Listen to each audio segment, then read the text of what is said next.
bonne dame, il y a guère plus qu'en MAO qu'on parle d'enveloppe avec la raréfaction du courrier postal. D'abord, laissez-moi vous féliciter, vous êtes à l'épisode 10, et si vous êtes là, c'est que vous avez quand même un peu de bouteille avec Reaper. Alors bravo. Donc, comme vous avez pu vous en rendre compte peut-être avec cette introduction plutôt naze, on va parler d'enveloppe. Pour rappel, une enveloppe, c'est la variation d'un paramètre dans le temps que vous aurez enregistré. L'enregistrer, ça peut se faire de deux manières, ou bien vous dessinez la courbe, point par point, vous allez en mettre un à 1 minute et puis un deuxième à 2 minutes 40, et entre les deux, votre courbe, si elle est linéaire, elle évoluera en fonction de vos deux points, ou alors vous allez pouvoir mettre plein de petits points intermédiaires, dessiner votre courbe plus ou moins finement. La deuxième façon, ça c'est la manière un peu analytique de procéder. La deuxième façon, c'est de tourner votre potentiomètre en fonction de l'écoute de ce que vous mixez ou je ne sais quoi. Par exemple, pendant un morceau, vous allez le potentiomètre le pousser vers la droite, le tourner vers la droite pour augmenter la basse, et puis après le diminuer à l'oreille pour le baisser pendant les couplets. Ça, c'est plus la manière feeling. Comment on fait tout ça ? D'abord, on dit quelle enveloppe on veut écrire. Ensuite, on spécifie si on l'enregistre en direct. On spécifie le mode d'écriture. Write, ça va écrire à chaque milliseconde des points, et puis dès que vous modifiez, ça se répercutera sur les points. Latch, c'est que quand vous tournez votre potentiomètre. Bon, voilà, donc ça, ce sont les modes d'écriture. Et puis sinon, vous dessinez votre courbe. Donc là, c'est ce que j'appelais au tout début la manière analytique. Je vais vous montrer les deux. Il faut savoir une chose, alors, dans Reaper, même deux choses. À chaque fois que vous créez une piste, vous avez au moins 3 enveloppes à votre disposition qui ne sont pas présentes par défaut parce qu'elles sont cachées, mais que vous pouvez invoquer. L'enveloppe de volume que vous pouvez invoquer avec CTRL-ALT-V pour la faire varier dans le temps, donc. L'enveloppe de panoramique que vous pouvez invoquer avec CTRL-ALT-P. Et puis l'enveloppe l'enveloppe de mute pour faire apparaître ou disparaître une source sonore à des moments clés. Ces enveloppes, en tout cas panoramique et volume, vous pouvez les retrouver dans track ou dans piste dans le menu.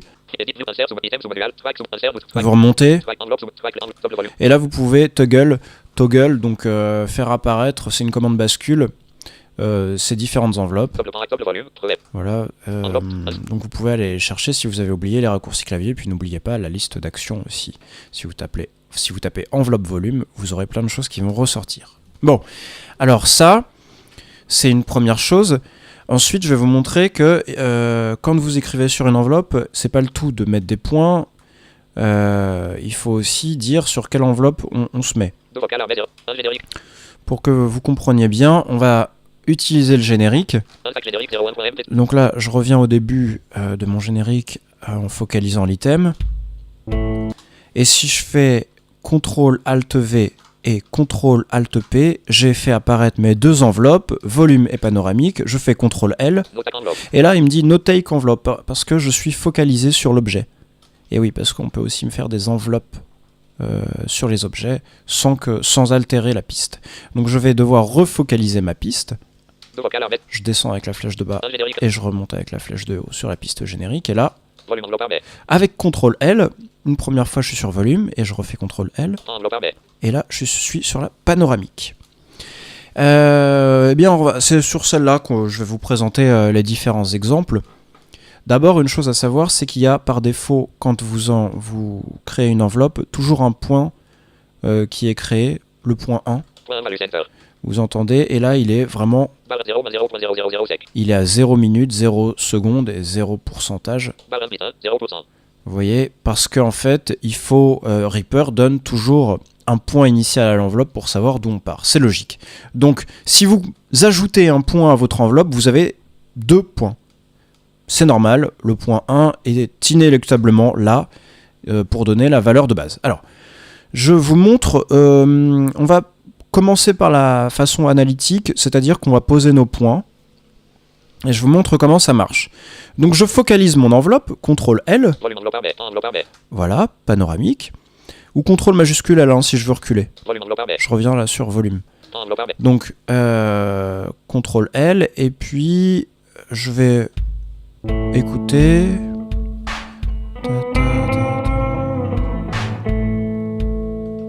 Voilà, ici je fais pause et je vais poser un premier point. Comment je fais pour poser un premier point?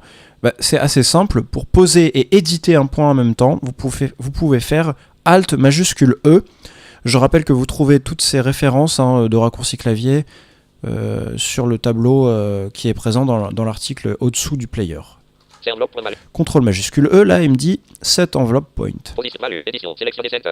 Center, c'est très intéressant. Nous, on voudrait le faire aller à 80% à gauche. Et pour ça, il y a une syntaxe assez simple. J'efface Center, ou alors si vous n'aviez pas bougé de lettre, vous tapiez directement 80, ça effaçait Center d'un coup. 80%, j'écris 80%, et pour aller à gauche, j'écris L. Si j'avais voulu aller à droite, il aurait fallu écrire R pour left, gauche, right, droite. Donc là, 80% L. Voilà. 80% L. À toutes fins utiles, je vous montre un truc qui va nous servir juste après. Je mâche tab 3 fois. Et vous voyez, là, il dit Shape Linear. Pourquoi? Parce que c'est la forme qui va altérer la progression de votre point. Là, en linéaire, entre le point 1 et le point 2, la courbe sera descendante de manière linéaire. Voilà, je peux pas le dire mieux. Square, par contre, vous verrez, je vous montrerai, si on se place sur le premier point et qu'on met en square, la chute sera brutale, elle sera carrée, anguleuse, d'une certaine manière, si on veut se représenter, et ça passera d'un coup à 80% sans être passé par des points intermédiaires. On voit ça juste après. Là, pour l'instant, je laisse en linéaire. Donc, j'ai posé mon point, et je vais revenir au premier point avec Alt J. Et je pourrais aller au deuxième point avec Alt K. Vous l'aurez deviné, c'est ce qui nous sert pour se déplacer entre les différents points de notre enveloppe focalisée. On écoute. Donc là, je suis au point 1. Ça part à gauche. Et voilà. Maintenant, c'est ce que je vous disais. Sur le point 1, Center, je vais le mettre en square pour que vous compreniez bien la différence entre linéaire et square. Des fois, on a besoin de changer de volume très, très rapidement et très brutalement et pas que ça y aille petit à petit. C'est la même chose pour la stéréo, vous allez voir. Donc là, ça ne bouge pas. Et là, tac. Voilà. Donc, il y a d'autres paramètres, je vous laisserai les explorer et chercher par vous-même sur les forums. Comment on fait maintenant si on veut faire ça en live? C'est pas plus compliqué. On va se placer à partir du deuxième point, donc Alt J, Alt K pour se déplacer entre les points. On va ramener notre générique vers la droite. Pour ça, je vais faire majuscule L pour changer le mode d'écriture de l'enveloppe. C'est un mode d'écriture qui est valable pour le déplacement live. Je vais me mettre en latch. Donc majuscule L et puis je descends avec les flèches. Latch. Entrée. Et avec NVDA, je vais faire... avec Reaper, là, je vais faire Alt plus flèche droite pour ramener ma piste vers la droite. Donc on est en latch, je fais play, et puis je fais Alt flèche droite. C'est parti.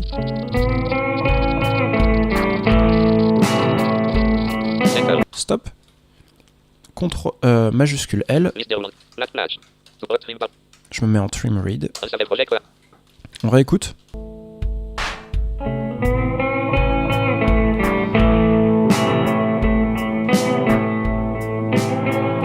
Voilà. À noter que là, en fait, il est revenu après au point. Il m'a remis un point tout à la fin là. Pour. Vous avez vu, il a rebalancé le.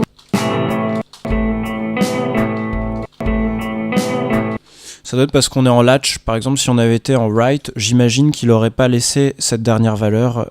Il n'aurait pas remis à 80% L. Petite astuce, là, vous avez vu, on est à 228 points. Parce que quand on écrit au fur et à mesure, c'est peut-être le désavantage, c'est qu'il met plein de points intermédiaires. Bon, ça vous permet d'être très fin aussi avec vos potentiomètres. Ah oui, alors plusieurs choses. Vous avez entendu, NVDA n'avait de cesse de dire center. Ça, c'est un petit problème d'API qui envoie la mauvaise information à Ozara, donc à NVDA. C'est pas grave. Simplement, soyez pas étonnés, ça marche. Hein. Pareil pour le volume, il dira toujours 0 décibels, mais ça monte et ça descend correctement. Voilà. Et puis, fiez-vous à votre oreille, après, corrigez avec les points. Point 227, value 75%, point 226, value 75%, point 218, value 71%, R55. Voilà, vous pouvez... donc là, je me déplace et je peux faire Alt majuscule E 71% R. Pour modifier, évidemment, les points. Donc je vous disais, vous pouvez aussi modifier, enfin supprimer tous ces points-là. Vous allez poser grâce à une time selection. Hop. Et puis, ici, je mets la fin de la time selection. Avec Alt majuscule supprimer. Vous pouvez supprimer tous les points qui sont entre crochets de votre time selection. C'est pas plus compliqué que ça. Je vous montre un truc aussi. Vous avez vu, entre le point 1 et le point 2, la progression est linéaire. Non, elle est en square, pardon. Je vais la remettre en linéaire.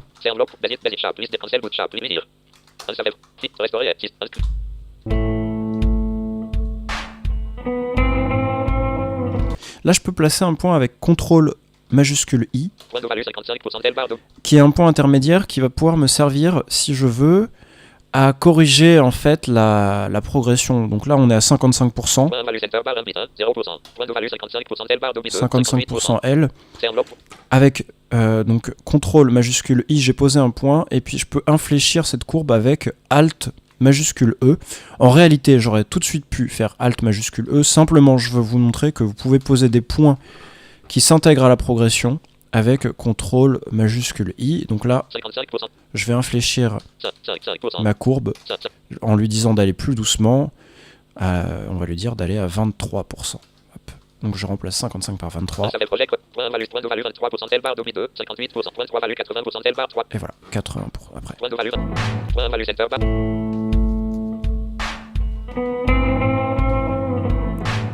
Et là, hop, ça fonce. Tac. Deux commandes qui sont très utiles. Après, j'en termine parce que j'ai un peu long. La première, dont je me sers souvent, elle sert, quand vous posez un FX, à armer l'enveloppe du dernier paramètre de l'FX touché. Je vous fais une démonstration immédiatement. Sur cette piste, je pose un repitch.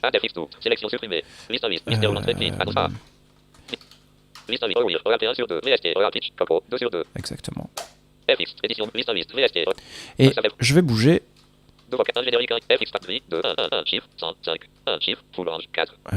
Voilà, celui-là par exemple, le Shift Full Range. Ok, je l'ai bougé. Tu peux, hein, il suffit de le bouger que d'un pas, ça suffit. Et après, grâce à la commande ArmTrack envelope for last to shed fx parameters, que j'ai assigné à point d'exclamation, ce qu'elle n'est pas assignée par défaut dans Ozara, donc je fais mon point d'exclamation. On peut voir que ma full range pitch est apparue. Je fais CTRL L pour me balader entre mes enveloppes. Et voilà, elle est là. Et donc là, ça me permet... Je peux... placer un point ici. Alors, après, comme je suis focalisé, j'ai juste à faire Alt majuscule E. On va mettre 8, 0.800. Puis après, on en met un d'autre. Alt majuscule E. On remet 5. Voilà. Là, ça descend progressivement parce que, je vous rappelle, on est en linéaire. Celui qui décide le point entre deux points, celui qui décide si ça sera carré ou linéaire, c'est le premier des deux points, hein. C'est pas le deuxième des deux points. C'est pas le point cible, c'est le point source. Donc ça, c'est vachement pratique pour invoquer un paramètre plutôt que d'aller chercher ce paramètre. En fait, sinon, il faudrait ouvrir la fenêtre des FX, focaliser votre repitch, aller dans param,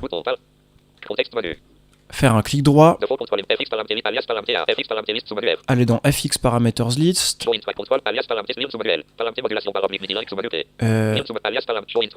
et vous voyez, je sais même plus où c'est là-dedans.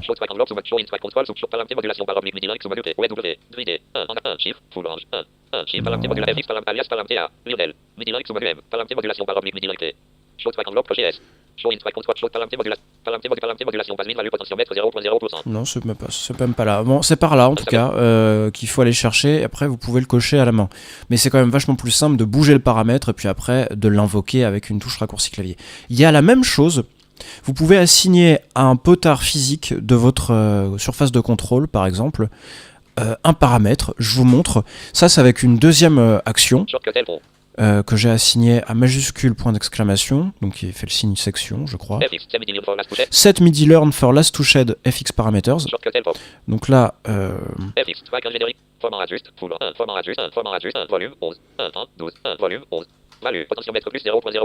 on va faire le volume, comme ça on va pas confondre avec celui que j'ai bougé tout à l'heure. Donc je bouge. Je le remets à 0. Alors là, pour vraiment, je vous ai montré de manière grossière, hein, c'est pour ça que j'ai descendu autant, il n'y a pas besoin, comme je disais. Puis je fais j'appelle mon action avec ma touche de raccourci. Là, il me demande, MIDI Host Learn, de bouger le potard en question, donc je le bouge. Hop, là je l'ai tourné. Vous voyez, il l'a reconnu. Avant c'était vierge, là il me dit que c'est MIDI Shan CC14. Ok. Et là, j'ai plus qu'à bouger mon paramètre, enfin mon potard.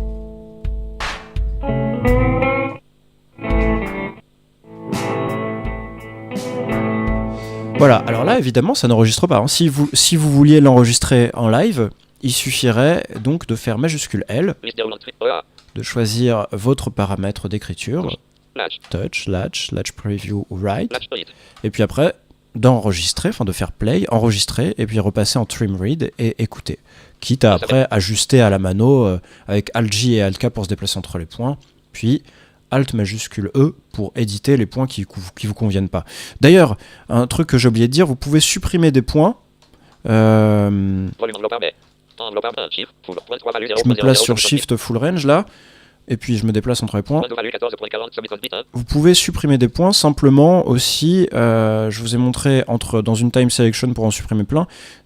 Pour supprimer individuellement les points, vous vous mettez en focus dessus et puis vous appuyez sur Delete hein, ou supprimer. Et hop là il dit un point supprimé. De la même manière, vous pouvez copier en se plaçant dessus. Vous faites CTRL-C parce que vous êtes en focus. Et là, après j'ai avancé et j'ai collé mon point. Vous pouvez aussi le couper, coller, c'est exactement la même chose. Que vous dire d'autre bah, c'est tout, je crois qu'on a fait le tour. Je ferai un addenda pour parler du fonctionnement sur les objets. Ça vous permet de faire d'autres choses sans affecter la piste. Vous pourrez sans doute le retrouver dans un second player juste en dessous à l'avenir. Ou alors c'est déjà le présent au moment puisque l'avenir est derrière nous. Bref, je ne vais pas m'embrouiller dans des valeurs temporelles. A bientôt, ciao!